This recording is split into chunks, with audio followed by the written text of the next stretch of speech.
Hello, my name is Mitja, and today we're going to go through the interactive immersive environment sample project.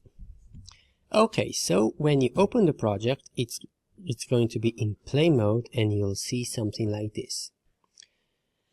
So this tutorial is going to be split into three parts. One is we're going to walk through the general setup of the project in terms of especially how the LightTrack tracking system that LightAct offers is set up in LightAct. Then we're going to go through the layers and see how the data that LightTrack is detecting is sent to Notch. And then in the last part of the tutorial, we're going to walk through the setup in Notch Builder itself. So let's begin. First, I'm going to explain how LightTrack system is set up. If you open the objects window, we can close this collection and just focus on this one. So in LightAct, you can have several LightTrack systems, and each LightTrack system has a number of sensors that are part of it. And then I'm going to pause this, and then in the layers, you in general have a node called Get LightTrack Data, where you select the system that you created. You can create one or several, and then here you get the array of transforms, where transform means location data, rotation data, and scale data, an array of these transforms. So for example, if I click on start and do this, if I select, I don't know if you know, but you can enable watch, or you can just select a node and click W. So here you see this data, and you see that all the data is static except the first one, which is this guy here, which is moving. So that's the general setup. You create a LightTrack system, and then in here in the sources tab, you insert the sensors that you of course also need to create, and the sensors are these little things here. That's one, and then this is the other one, and this one is the center one. And then in the sensors you have the frustum things that you need to set up based on your the camera, the depth camera, the depth sensors that you're going to use. Now in this video we won't be going into every little detail of LightTrack setup. There is going to be a separate tutorial for that. Sorry. So here is just a general overview.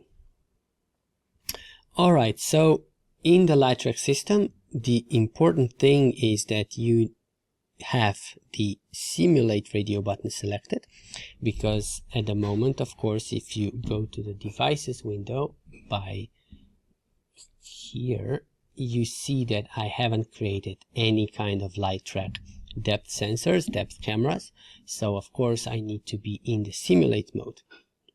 Now the system is not outputting any data because the simulate mode is stopped. But if I click on start, the system starts tracking people in the viewport. What else? Again, there are a lot of different things that you can set up here about the threshold and things like that, but I won't go into detail of that now.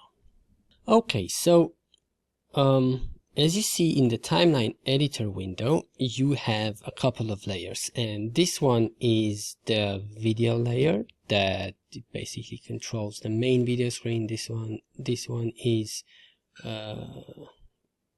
controlling feeding the vertical screens. This one is feeding the long LED screen on the right side, and this one is the floor screen with the layer is based on our Notch layer template. So if you double click on it and zoom out, you'll see, if you're familiar with the notch layer template, that more or less it's the same as notch, the default notch layer template, but the additional section is this one. So let's see what we are doing here. So here is the node which you need to use to get the LightTrack data from the LightTrack system. So here we are feeding this data into for each node. For each node is a node that should be pretty much familiar with anyone that has at least a little bit of programming background. So what we are doing here is we take every element of this array, where we at the moment have probably around 7 elements in this array. So we take each element and do some and perform some actions on every element, and I'll explain what they are in a bit. So we take each transform array and explode it into its 3 components: position, rotation, and size. And position, because LightAct's coordinate system is different to Notch's coordinate system, we need to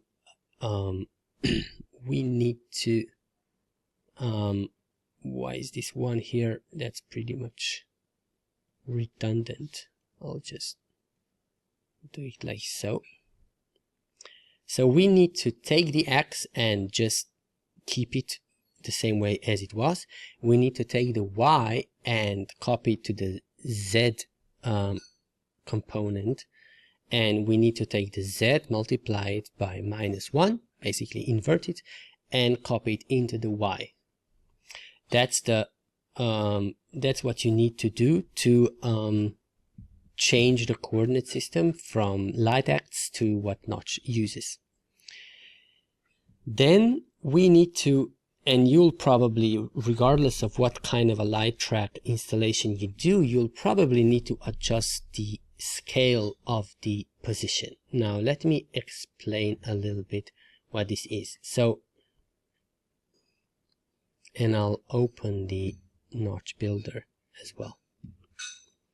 We'll go through these nodes in a bit later. So in Notch, you create your 3D world. You place a camera there, and then you use the exposable arrays to get the data from LightAct. I'm going to explain this a bit more afterwards. So then you place your camera, Notch camera, that watches this space, and you render your Notch block with some kind of a resolution, right?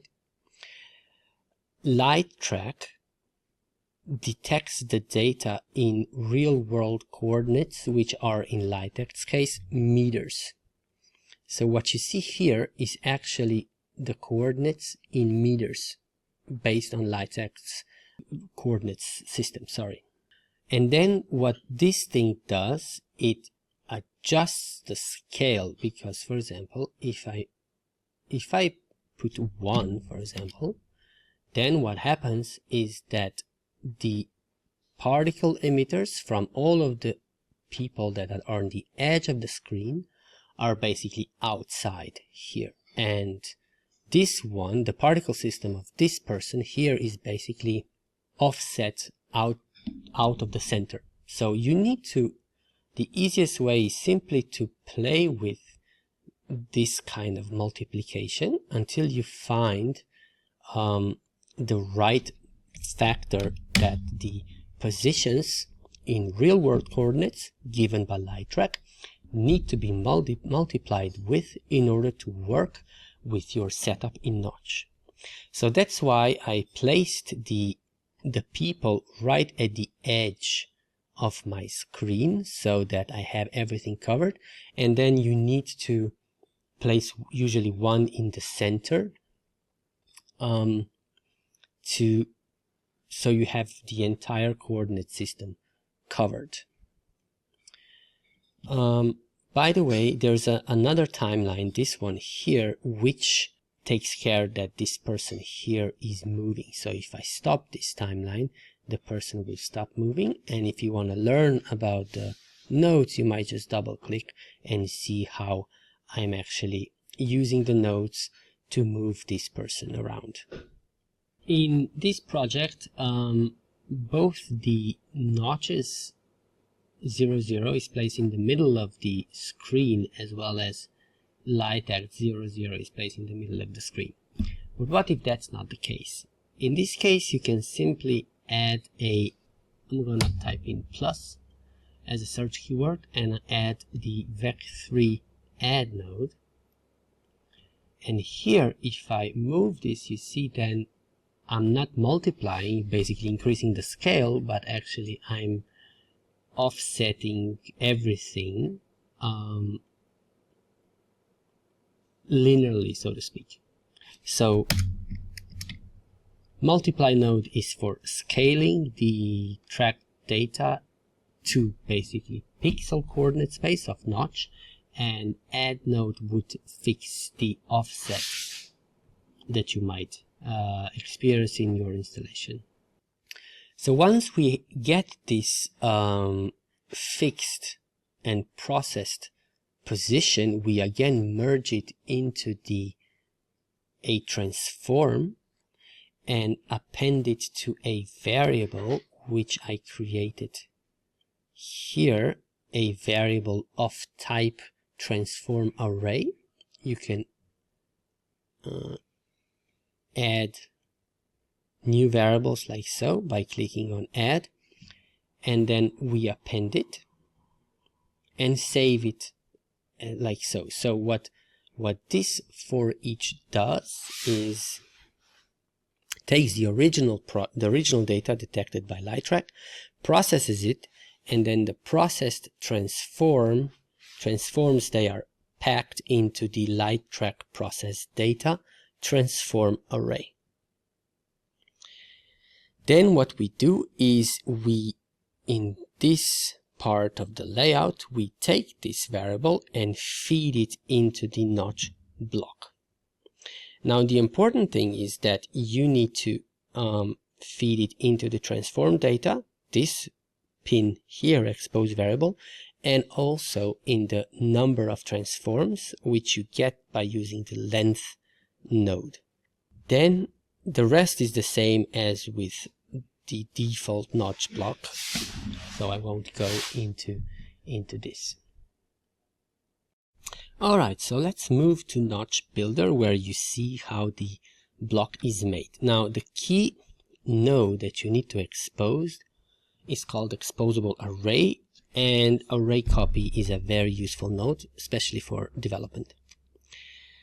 So I have a couple of disabled arrays as well, so let's just do this. And please note, I'm really not, I wouldn't call myself a notch expert by any means, so I'm sure there are better ways of doing what I did here, and also of making something prettier than what I managed to do. But I guess it'll be enough for the demonstration. So I use mouse point array just for very quick testing of the interaction, so I can just disable it. Okay, and then this one is also useful just for the testing as well, that you see that things are working as they should. Okay, I'm just going to disable. So exposable array is a node in Notch which allows you to feed array data, transform array data from a media server. So the important thing is that you expose the number of transforms. That's what we fed into here, and then to expose, of course, the transform data, and I didn't expose the transform mode. It's apparently also exposed, but I haven't changed it at all. I also exposed all of these things, which might be useful, but I just left them at default, at the default setup. As for the effect itself, I'm not gonna go into the actual setup. I'm sure you'll find way better explanations online about how to create visual effects in Notch.